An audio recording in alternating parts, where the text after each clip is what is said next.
Hey, how's it going, you guys? It's petplatypus here, and it's time for me to do a double review of The Legend of Korra, Book 2 Spirits. Beginnings Part 1 and 2. I've only watched Part 1, obviously, but this was awesome. We get Korra. She's got amnesia, and she goes to this fireplace, and they find out that this darkness has attacked her, and that basically they put her in healing water, and then she goes on this spiritual journey. We see a couple of the other avatars. We see Aang, we see Roku, and a couple of others. Kyoshi. And then we see the first avatar. Now, I knew the first avatar was going to appear in Season 2. That was like one of the only things I knew about spoiler-ish for Season 2 was that we will see the first avatar. I did not expect to get a full-blown backstory, but this was awesome. We get introduced to Wan, you know, One, the first avatar, Wan. And, he's stealing from these assholes, and he's kind of a funny character. Kind of has like this, no, I don't want to say Nathan Drake, because Nathan Drake isn't like the main, like, you know, it's not the character that invented this kind of thing, but he has like this Nathan Drake, if you played Uncharted, this kind of smart ass. He even kind of has the hair going on, but just like more anime, but he's basically stealing food. He has a friend that's all like treed up and like all treed fucking mode, and because he got attacked by spirits. And spirits are just running around like rampant, like they're just all over the place. The two worlds are just like mixed, which I think is really cool. And the city is on the back of a lion turtle. And the animation throughout this entire flashback is very, very awesome. It's a little choppy here and there, but I think that's the style they were going for. It's very simplistically drawn backgrounds. The fire has this nice swirly looking, you know, very, I don't know how to describe what actual art style it is, but it's very unique and interesting. And Wan, basically, he gets fire bending, or the ability to use fire, from the lion turtle to go out into the forest to do this, you know, this thing. He ends up bailing, he keeps the fire, he wants to get revenge on the dudes and overthrow them. He uses his fire, gets caught, because he doesn't want to kill someone. He doesn't get his bending taken away, but he gets sent out and banished by the lion turtle. Really, my only complaint about the animation is I thought the lion turtle looked a little too Flash, like Flash animation, like just the way the eyes would blink and the way it would move its head. It just felt very Flash animated. It was very odd, but you know, lion turtle's a lion turtle. He's in the forest. He runs into all these crazy spirits with all these really cool designs, and he's having a really shitty time. And he meets this one asshole lemur-looking dude who has a voice I swear I recognize. I'm gonna have to like look at the credits or something. I don't know, but anyway. He ends up helping out this animal, and the lemur dude, he wins over the lemur dude with that, because he's like, I've never seen a human do that before, and they end up inviting him in and taking care of him, and he lives with the spirits. He learns, like, full-blown firebending from the, like, not full-blown firebending, but he does, like, the dragon stuff. You know, we saw Aang and Zuko do that in the original Avatar with the dragons, you know, that was awesome. And yeah, he just starts wielding fire like nobody's business, and everyone's like, fuck, we can't take this guy, and he starts to grow out his hair, and he gets like the goatee, and it's pretty awesome, you know, see how this character changes over time, and just, he hasn't like become the Avatar yet, but he's a firebender, and yeah, it's kind of interesting Fire was the first nation in the cycle, but yeah, but then a bunch of people get the fire power, and they say they're going to live in the forest too, and, you know, they're people, so they're probably going to fuck this up somehow and burn down the forest or something, but we'll see. Fire as the first element, just the most destructive one, of course. Then he sees these two spirits fighting, and he finds the spirit that Korra is supposed to find, but he also finds this other one, who you can pretty much tell is evil, because it's, you know, dark red and black and stuff, so obviously evil, but, he ends up accidentally saving that one, and it goes free, and he unleashes chaos across the world. It's like, fuck. And then Korra's like, okay, I found the person I'm supposed to find, and that's where the episode ends. And it's just really cool. It's really interesting to see the world from so far, far, far, far, thousands of years back, and the art style they chose was great. It was cool seeing all these spirits and everything. Some of the spirits look kind of silly, you know, probably just for jokes, but like the one that looked kind of like a carrot, but like the spirits had really great designs, really great art style.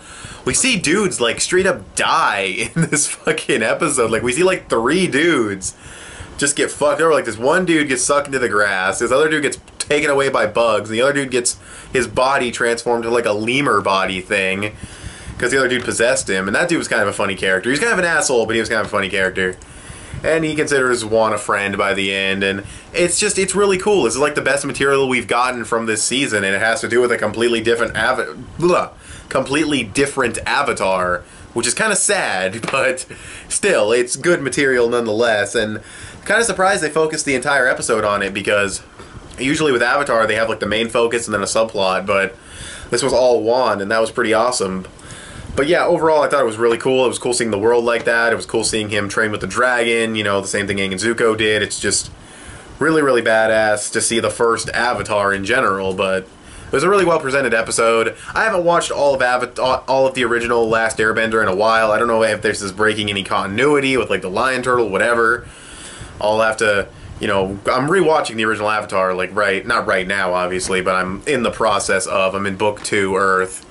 But, yeah, I'll see if there's any continuity problems, but so far I think this is still just really cool on its own, but yeah, pretty badass episode. I'll go like 9 out of 10, honestly. It was pretty damn awesome.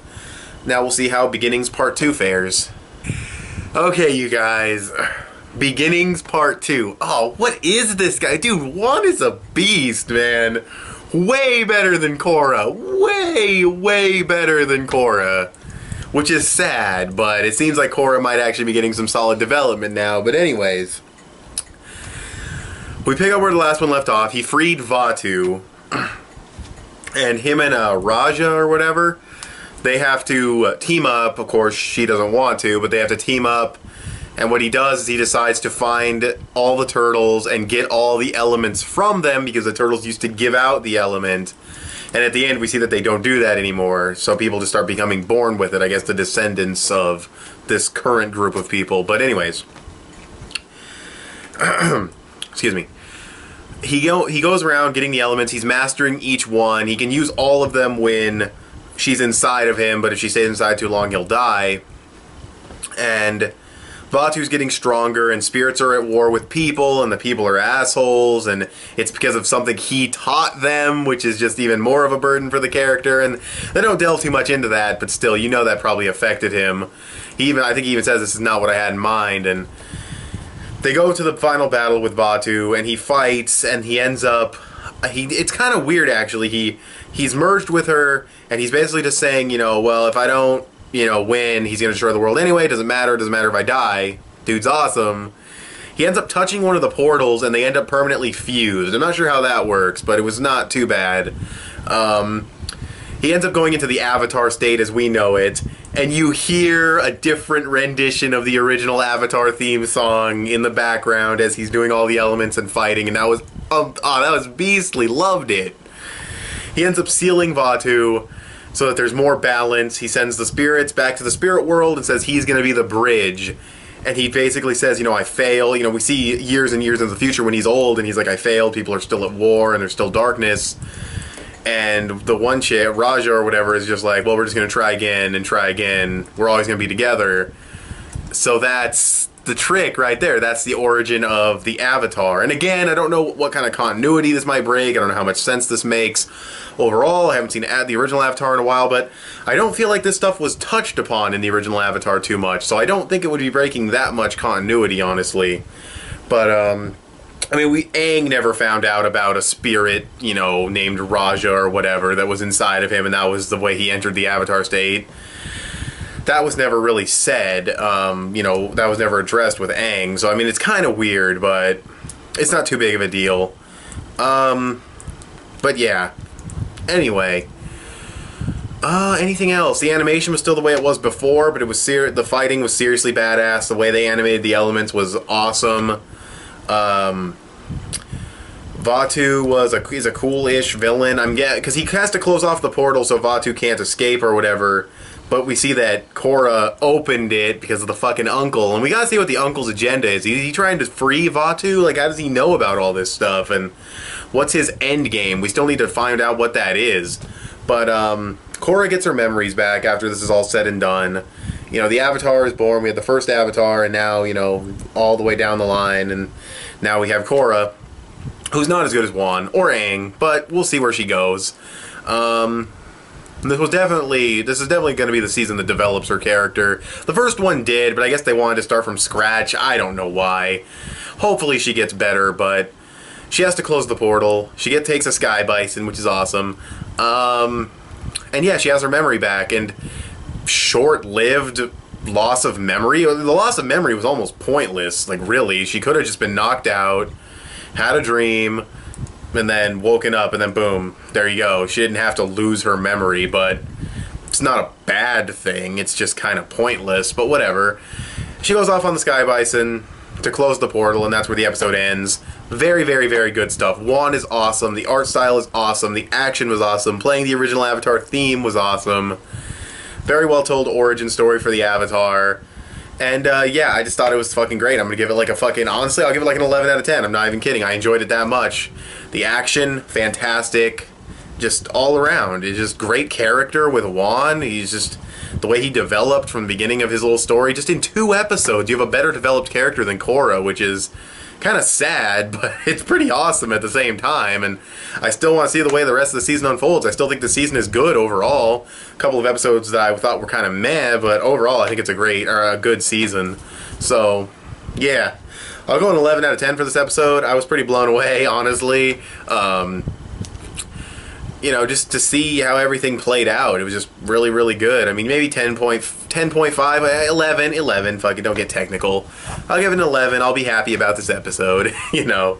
And, yeah. So thanks for watching this video. Tell me what you guys thought of these episodes in the comments below. What do you guys think of Wan, the first Avatar? He's definitely not a disappointment.